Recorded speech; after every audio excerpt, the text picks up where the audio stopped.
Welcome back to the Webby O'Neill channel. An absolute pleasure to be joined by Ryan today to go through a few points. Ryan, all good with you, mate? Yeah, all good, thanks. Good. Salford, new manager, good performances recently. Yeah, Carl's got off to a good start. 2 draws and a win, so 2 tough away games, Crawley and Bradford, and 4 points, so positive start. Lovely. Just going on about, obviously, United, we'll speak about it later, the news coming out about Klopp leaving Liverpool. The INEOS, Sir Jim Radcliffe, obviously coming, made some big decisions already. Yeah. Obviously brought the bloke along from City. I've seen the Pep take on it. He's saying he's not really that bothered, but deep down I think he is. So what's your take on Sir Jim Radcliffe and the INEOS group coming in? I think it's been a positive start so far. I think it's what everyone wished for. That there would be a bit of a turnaround in the football department, and they've not messed about really. By all accounts as well, when Sir Jim met staff and was down at the training ground, he was received really well. So I think a good start, positive. Obviously a lot of work to do. We can't get too carried away.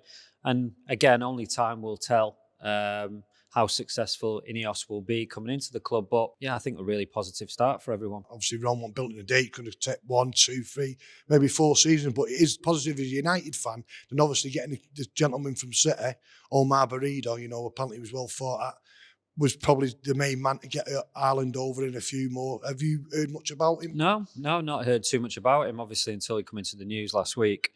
But obviously, with what City have achieved over the last few years, obviously he's done a great job. And like you say, if what we hear is right, getting Haaland over the line and players like that, then yeah, hopefully when it comes to, because a lot of talk has been, would the big players come to Man United at this present moment? And, if someone like this comes into the club, then hopefully that can be a factor. Yeah, definitely. Just going on to, obviously, Erik obviously, every time we lose a game, the pressure's on him. What's he got to do now? What from now to the end of the season? Because obviously there's a lot of talk of, will he get sacked now? Will he stay till the end of the season? Will he get money to spend at the end of the season if he stays here? What's your take on him? Is he under that much pressure now every game? Well, I think as United manager, you are under pressure every game. And we have lost too many games this season. That's without a shadow of a doubt. And obviously the manner of going out the Champions League. So I think the manager is under pressure, obviously. But, I think he did well last year. So we know that he is capable of producing results because he did that last year. But I think what you always look for is an improvement gradually. I think everyone's realistic that, we didn't expect to go and win the league this year, but we wanted an improvement from last year. And that hasn't happened. We've lost too many games. So, of course, when you do lose too many games as a Man United manager, you are under pressure. I don't think sacking him now does anyone any good, really, because, again, we're probably back to square one. So let's just see how the rest of the season goes and take it from there, really, and have some sort of plan. Yeah, just going on that, obviously we've lost too many games. It's common knowledge, the record's poor, but I'm just going to speak about the wingers. Obviously, he's an ex-winger and probably one of the best wingers I've seen play at United, unbelievable. What's your take on the wingers, because I remember the days of you on one side, Sharpie on the other, Kanchelskis, and we'd mix it around.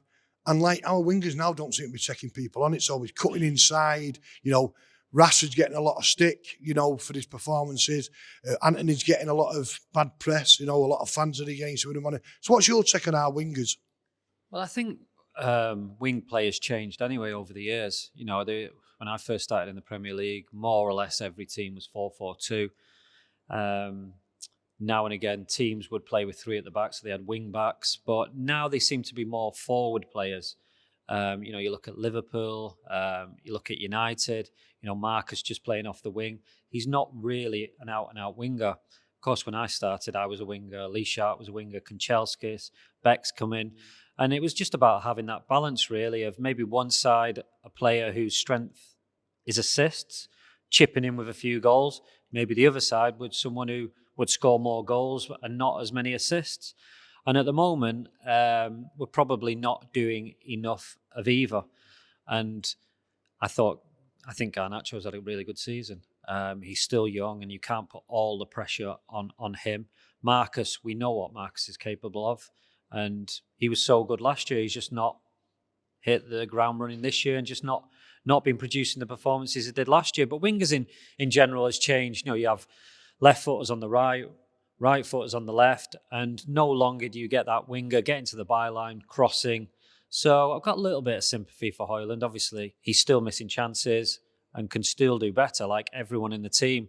But I do have a little bit of sympathy that he's not getting 4, 5, 6 chances, which probably when I played, the centre forwards were just getting not put on a plate, but no, they were getting put on a plate.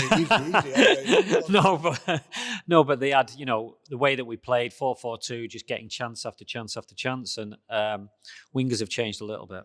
What's your take on Pellistri? Because I managed to watch him in 2 games for Uruguay against Brazil and Argentina, and he was superb. Man of the match in both games. Well, in one, if not both games. He comes back here, don't get a chance, And a lot of United fans are saying he needs a chance. He was starting the game, and once Ten Hag was going to bring a sub, you knew it was going to be him, and he was playing well. I took the Palace game here. What's your take on him? Yeah, I mean, to be honest, I've not seen enough of him over 4 or 5 games to say should he be starting. I think it probably is maybe a gamble to have Garnacho and Pellistri on either wing, but yeah, I mean, when he comes on, he looks lively. He's obviously very, very quick, and perhaps his chances should be more, but it's difficult. You've got Marcus, you've got obviously Antony. Probably both of them not performing like they can do. But yeah, maybe it is a time for a change and give Pellistri a chance. Yeah, just looking at, obviously we've spoken about it before about how it's been a bad season up to now with the defeats. But one person stood out for me through all this, a young lad from Stockport, Kobbie Mainoo. What's your take on him? Because, I've seen these people saying he's going to be this good, he's going to be that good. But to be honest, when I watch him play, like he's been in that team years. Yeah, I mean, he looks like one of them players who, as soon as the ball comes to him, he's got it sorted. He knows where, he's aware of where the space is. He's aware if he's getting closed down, whether he needs to take one touch just round the corner or take a few more touches. And it would be interesting to see him, once Casemiro comes back, him and Casemiro in midfield. And I think he'd be even better with that experience next to him, because the midfielders he's had around him probably haven't got the experience and the quality that would complement Mainoo even more. So I think he's been brilliant this season. Like you say, it looks like he's been there for years, and I think he can only get better, to be honest. Jürgen Klopp leaving Liverpool, it's a shock for even United fans, because you love him or hate him, he has done a great job there, unfortunately. So I look at the time we've had here now since the boss left, how much of a mess we've got into. That's no disrespect to the managers we've employed. I just don't think they've been good enough and big enough for the club.